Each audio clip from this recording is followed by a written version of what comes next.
Now, the senior robber was very puzzled that he had sent all the thieves and none of them had returned. He decided to go personally with the one that still remained with him. And as soon as he came onto the path where the sun mentioned above had spread the dust of the righteous by itself, he became a tzaddik. He began to cry out to the other bandit over his years and days, over how he murdered so many souls and robbed so much. And he tore graves and was penitent and very remorseful.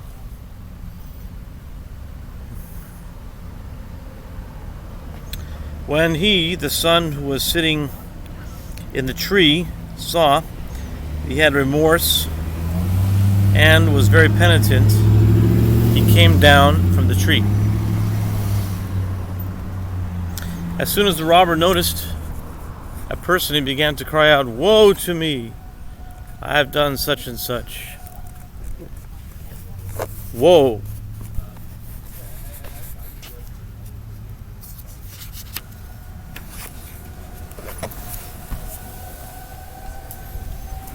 "Give me penance." He answered him, "Return to me the chest that you robbed from me.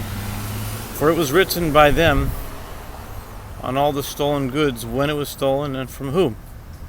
The senior robber said to him,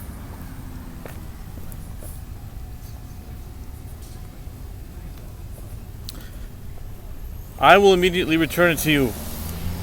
I will even give you the treasuries, the treasures of stolen goods that I have. Just give me penance." He, the son, said to him, "Your penance is, go into the town, call out, and confess. I am the one who made the proclamation at that time during the famine that whoever wants food should come to me, and made many robbers. And I murdered and robbed many souls. That is your penance."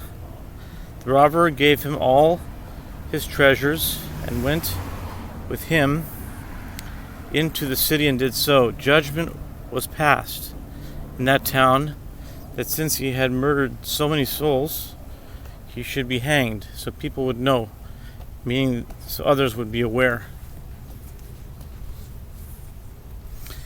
After this, he, the one who previously had no strength in his feet, decided to go to the 2,000 mountains mentioned above to see what takes place there. When he arrived there, he stood far from the 2,000 mountains, and he saw there were many, many thousands and myriads of families of demons, because they are fruitful and multiply and have children as humans, and they are very numerous. And he saw their kingship sitting on a throne upon which no one born of a woman ever sits on such a throne. And he saw how they make scoffery.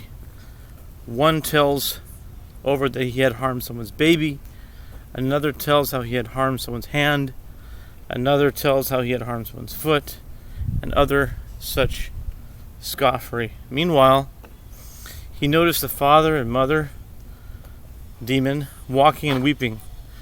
They were asked, "Why are you weeping?" They answered, "They have a son whose routine was that he would go his way, and at this time he would already return. But now it has been a long time, and he still has not come." They were brought before the king. The king ordered to send messengers throughout the world to find him. As the father and mother were returning from the king, they met up with someone who used to go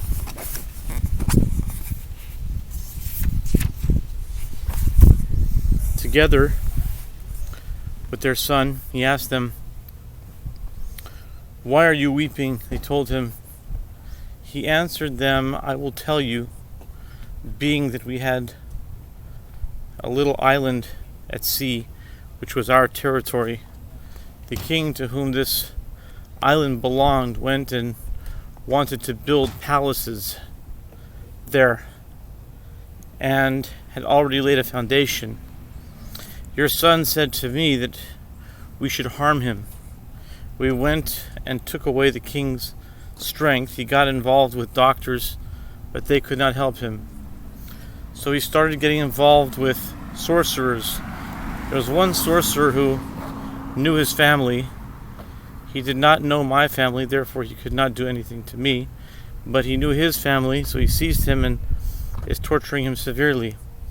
They brought him, the demon who told over all this, to the king, and he told it over before the king as well. The king said, "Let them return the strength to the king to whom the island belonged." He replied, "There was someone by us who had no strength, and we gave away the strength to him."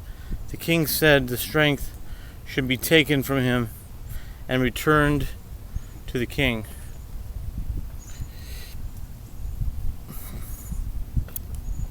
They answered him, "He had become a cloud." The demon to whom they had given away the strength had become a cloud. The king said that they should summon the cloud and bring it here.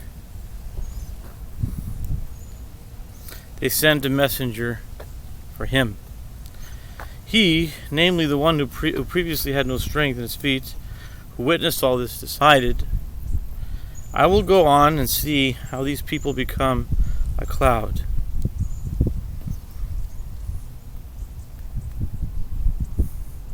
He followed the messenger and came to the city where the cloud was. He asked the townspeople, "Why is there a cloud here in town?" They answered him, "Here in town, on the contrary, there has never been any cloud here. Only for some time has the cloud covered the city." And the messenger came and summoned the cloud, and it went away from there. He, the one who previously had no strength in his feet, came to the decision to follow them, to hear what they were saying. He heard the messenger ask him, "How did it come to be that you became a cloud here?" He answered him, "I will tell you a story. Once there was a sage, and the emperor, the Kaiser or Caesar of the country, was a big heretic, and he made the entire country into heretics.